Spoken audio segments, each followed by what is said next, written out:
So hello everyone, आज हम करने जा रहे हैं जून 2019 का एग्रीकल्चर इनकम का क्वेश्चन, जो कि एग्जाम में 5 मार्क्स का आया हुआ है।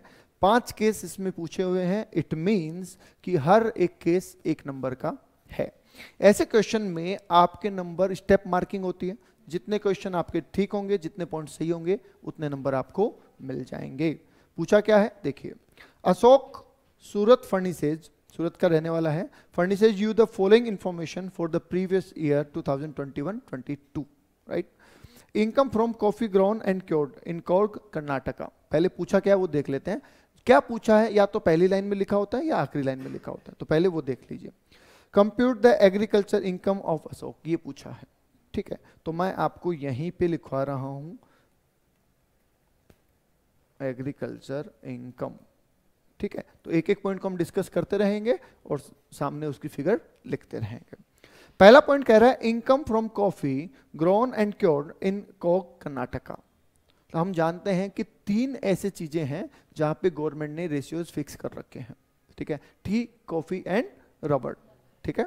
तो यहां पे बात आ रही है sir coffee grown and cured की, ठीक है। यहां पे फ्लेवर और रोस्टेड लिखा नहीं है, तो यहां पे रेशियो क्या हो जाएगा हमारा 75 एंड 25। 75% क्या है, एग्रीकल्चर इनकम, राइट। और हमें पूछा क्या है, एग्रीकल्चर इनकम। तो ये भी ध्यान रखा करो, कई बार क्या होता है, पूछा होता है कुछ और आप जवाब देके आ जाते हैं कुछ। जवाब आपका ठीक है पर मार्क्स नहीं मिलेंगे ना, ठीक है। तो अगर आप यहाँ पे बिजनेस इनकम बता के आ जाएंगे तो आपको मार्क्स नहीं मिलेंगे। तो आप बताइए एग्रीकल्चर इनकम है सर 3 लाख रुपए का 75%, तो कितना आ रहा है 2,25,000। आगे बात समझ में, ठीक है। दूसरे पॉइंट पे आइए। Income from tea grown and manufactured in Jorhat Assam. Assam में आपने टी मैन्युफैक्चरिंग की, ग्रो करी और मैन्युफैक्चरिंग करी, तो ये भी वही होगी activity of partial agriculture and partial non agriculture. क्या रेशियो है 60% एंड 40%, जिसमें से एग्रीकल्चर कितना है, तो कर दीजिए 60%,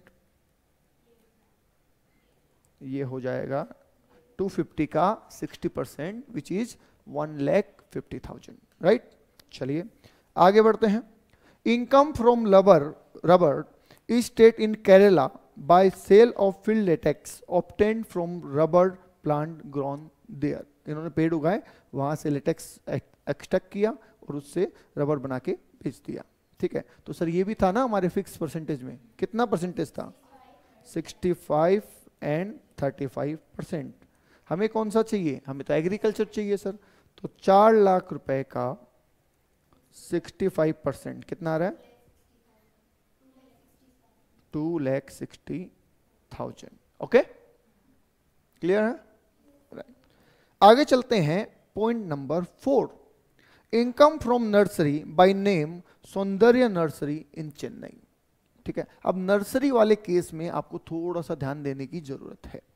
नर्सरी 2 तरीके की होती है, एक जो खुद ही पौधे उगाते हैं, ठीक है, और फिर उनको बेचते हैं। पहले छोटे पौधे लगाते हैं, फिर उनको प्लांट में पॉट में शिफ्ट कर देते हैं, फिर जब बड़े हो जाते हैं तो उनको बेच देते हैं। तो एक तो होती है ऐसी नर्सरी। ऐसी नर्सरी क्योंकि खुद ही उगा रही है और बेच रही है, तो it becomes agriculture income. But दूसरी टाइप की नर्सरी जो होती है वो प्लांट्स मंगाते हैं, ठीक है, खरीदते हैं, उनको रख लेते हैं और जब कस्टमर आता है तो बेच देते हैं। तो वो क्या है, सिंपली ट्रेडिंग एक्टिविटी। तो ट्रेडिंग है, लिया बेचा, तो वो एग्रीकल्चर इनकम में नहीं आता है। अब सवाल ये है कि सर इस क्वेश्चन में तो कुछ समझ नहीं आ रहा कि ये ट्रेडिंग कर रहा है या क्या कर रहा है, ठीक है। तो आप क्या करेंगे, अगर आपको प्रोविजन लिखना है तो आप दोनों लिखेंगे कि अगर उगा के और फिर बेचते हैं, नर्सरी चला रहे हैं तो एग्रीकल्चर है, और खरीद के बेचते हैं, नर्सरी चला रहे हैं तो एग्रीकल्चर नहीं है। बट जब तक क्वेश्चन स्पेशली ना बोले कि आप खरीद के बेच रहे हैं, तब तक आप यही मानेंगे कि उगा के बेच रहे हैं। आगे बात समझ में, तो इसको आप प्योरली एग्रीकल्चर मानेंगे। समझ गए बात को, तो हम बोलेंगे it's totally agriculture income. Reason पता होना चाहिए, क्योंकि अगर मान लो वो इसी में ऐड कर देता कि income from nursery name of Sarvodaya Chennai, the owner is purchasing seeds या purchasing plants from the another nursery, ऐसा लिखा होता तो फिर आप इसको ट्रेडिंग में लेके जाते, एग्रीकल्चर में नहीं लेके जाते। समझ गए बात को? ठीक है, क्योंकि बेसिक ऑपरेशन होना जरूरी है।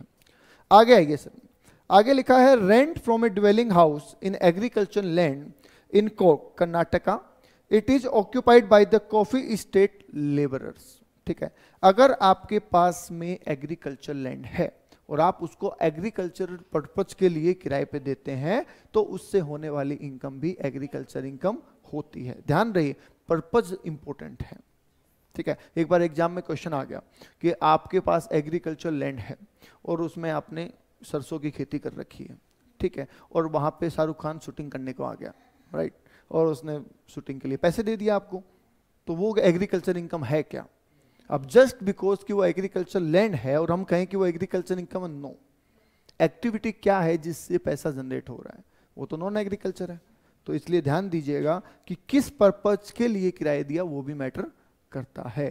तो ये एग्रीकल्चर हो जाएगी क्योंकि उन लेबरर्स को रखा गया जो कॉफी में काम करते हैं, उगाने में ही काम करते हैं, वहीं के हैं, तो ये टोटली एग्रीकल्चर इनकम हो जाएगी। ओके, तो ईच एंड एवरीथिंग समझ में आ गया विद द लॉजिक, राइट? तो बताइए जी, टोटल एग्रीकल्चर इनकम कितनी है?